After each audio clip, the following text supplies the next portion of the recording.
ભગવાને પણ આપણે માથે કેવી કઠણાઈ કરી કે મારે પણ ભણી ગણી એને થોડુંક તમારું નામ પણ રોશન કરવું હતું. અને નાનકા આ તો આપણા ભાગમાં જે લખ્યું છે એ તો આપણે ભોગવવું પડશે. હા, બાકી આપણે આટલી જમીનદારના માલિક અને આપણે અહીં મજૂરી કરવી પડે. અને કુદરતને ગમ્યું તે ખરું. આપણે નાનપણથી મા બાપનો સાયો સીની લીધો અને બાપના દવાખાનામાં આપણે પણ થોડો દેણું થઈ ગયું એટલે આ કામ આપણે કરવું પડે છે. અને ખબર તો છે કે સાગરભાઈથી આપણે લાખ રૂપિયા લીધેલા અને વ્યાજ પણ ભર્યું નથી અને ગુંડો માણસ એટલે આપણે કામ તો કરવું પડે. કાંઈ નહીં નાનકા, ભગવાન સામું જોશે, મેળડી દયા કરશે તો આપણે એક દિવસ મોટું નામ કરશું, તારા પણ બધા સપના પૂરા કરશું. ચાલ આપણે તો પણ ખડ નાખી લઈ લે હાલતું એટલે.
અરે ભાઈ, આ તો પેલો સાગર આવતો લાગે.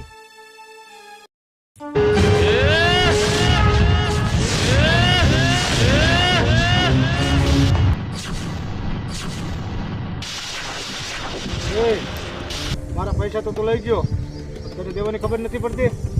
અરે સાગરભાઈ, આ વખતે નિપજ સારી છે, હું તમને પૈસા જલ્દી આપી દઈશ. આગલા વખતે તો મારી નિપજ થોડી ફટી ગઈ હતી એટલા માટે. આવો ને આવો તો મને કેટલા વર્ષથી કહેશ મારે આમ થયું. તારા નાના ભાઈને હું લઈ જઉં છું મારી સાથે. તારા પૈસા થાય તેથી તારા ભાઈને લઈ જજે તું મારી પાસે. અરે ના સાગરભાઈ, આ તો હજી નાનો છે, આને એવું કામ પણ નહીં ફાવે.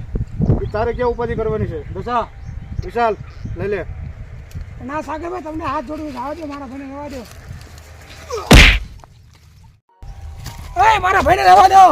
એ સાગર, હે ભગવાન, હે માં મેલડી, મારા ભાઈને ધ્યાન રાખજે. આ ગુંડા શું ખબર મારા ભાઈને શું કામ કરાવે છે. હે માં મેલડી, મને કંઈક રસ્તો દેખાય.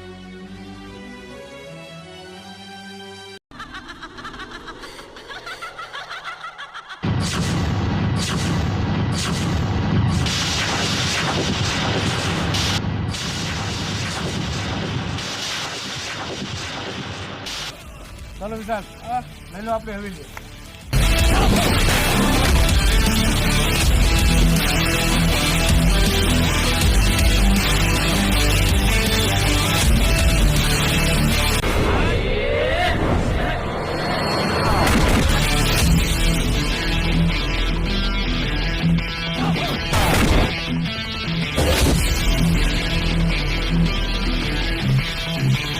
અરે દશા, હા, અને આપણે લાવીએ તો ખરા, તો આને શું અમે કામ કરાવશું આપણે? અરે સાગરભાઈ, હા, આને જો આપણું કામ સોંપશું ને તો આ તો નુકસાન કરશે, કારણ કે પહેલેથી એને ખેતી કરેલી છે.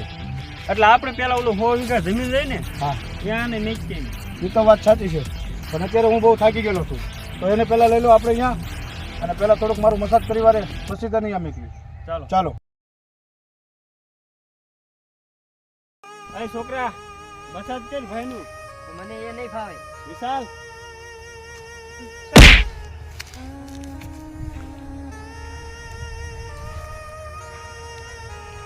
વાહ દશા, વાહ. મને તરસ લાગી છે તો મને પાણી આપો. પાણી તો શું, અહીંયા તને આખો દી ખાવાનું નહીં મળે. એ મેલડી માં, મને આમના ત્રાસથી બચાવો અને મારા ભાઈને જલ્દીથી મોકલો, મને બચાવવા માટે. અરે છોકરા, તારો ભય તો શું અહીંયા આવે? અરે છોકરા, આ જેટલી જમીન દેખાય ને એ અમારી છે અને આના ફરતે છેડે શોર્ટ સર્કિટ નાખેલા છે. જો તું તારો ભાઈ અહીંયા આવે ને તો એને છેડે છેડે ખતમ થઈ જાય. અને તું જવાની કોશિશ કરીશ તો તું પણ થઈ જઈશ. દશા, હા હવે મસાજ તો આને બહુ કર્યું. હવે આને આપણું કામ દેખાડતા હોય અને કામે લગાડતા જા. અને સાગરભાઈ, આનો ભાઈ જેદી આવે તેથી પૈસા લઈને લઈ લેવાના અને આને દઈ દેવાના. એ તો પછી આપણે આગળ પહોંચશે. અત્યારે મેં તને કીધું એ કરજા. ચાલ.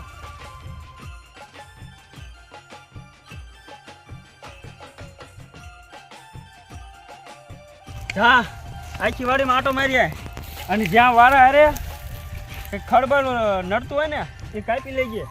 હા, મને તો બહુ બીક લાગે છે આમાં. હવે બીક વાળી ભાગવાની તો કોશિશ જ ન કરતો. તને ખબર છે ને એકદમ કેવી તો દમ કેવી તો ફક્ત શોર્ટ સર્કિટ ચાલુ છે.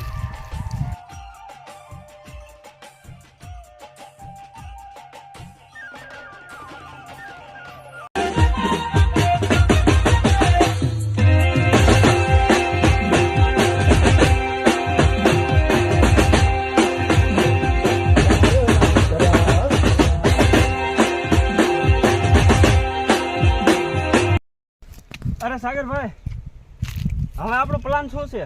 આપણો પ્લાન તો તને ખબર જ છે. એના ભાઈ અમને આપણે લાયા છે એટલે ઈ ગમે એમ પૈસા કરીને આપણી પાસે તો આવવાનો જ છે. બરોબર એટલે છે. આપણે આપણી તૈયારીમાં. કાંઈ બરોબર? વાંધો નહીં. ચાલો.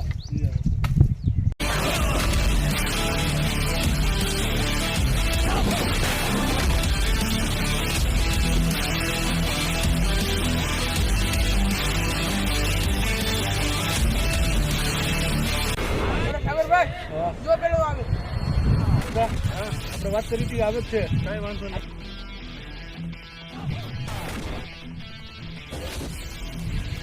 ભાઈ સાગર, ક્યાં છે મારો ભાઈ? અને હાલે તારા રૂપિયા. દશા, આ રૂપિયા તો તે અમને આપી દીધા છે. તો હવે તું જા. અરે રૂપિયા તો આપી દીધા. આપણે શરત મુજબ ક્યાં છે મારો નાનો ભાઈ? અરે તારા ભાઈનું કામ અમને બહુ ગમી ગયું છે. હવે તું નીકળ જા. અરે સાગર, શું વાત કરે?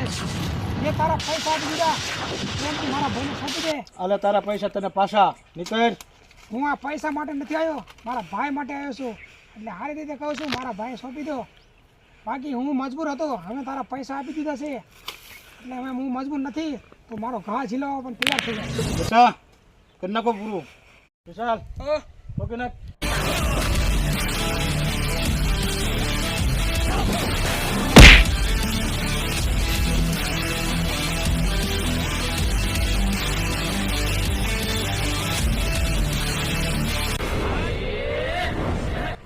અરે સાગરભાઈ, આને હમણાંની તો ટ્રેનિંગ આપી પણ મારવાનું શીખવાડવાનું ભૂલી જ ગયો.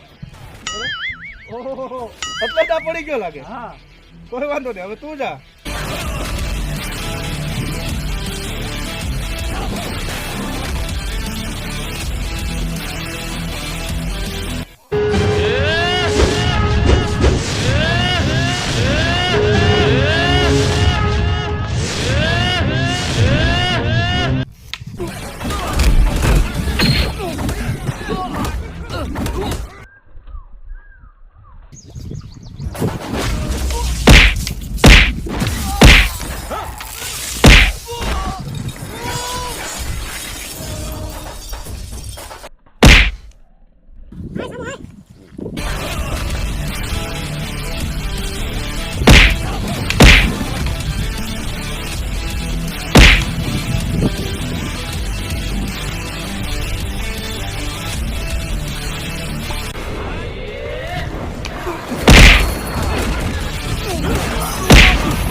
ભાઈ ક્યાં છે બતાવી દે, નહીં તો હા જાનથી મારી નાખીશ.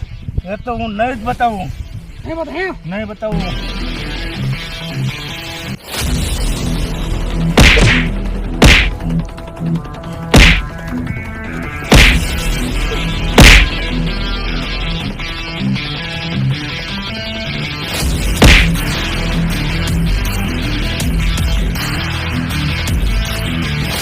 ભાઈ સાગર, હજી કહું છું મારો ભાઈ ક્યાં છે સોંપી દે, નહીં તો જાનથી મારી નાખીશ. જા તારો ભાઈ પેલા મારે 100 વીઘા તો ખેતર રહ્યું એમાં છે. અરે તું જા, મારે તારા પૈસા નથી જોતો. જા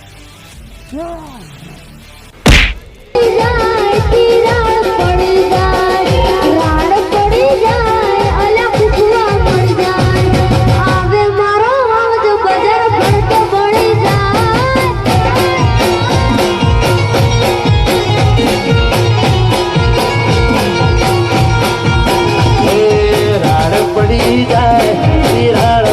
જાય, રાડ પડી જાય,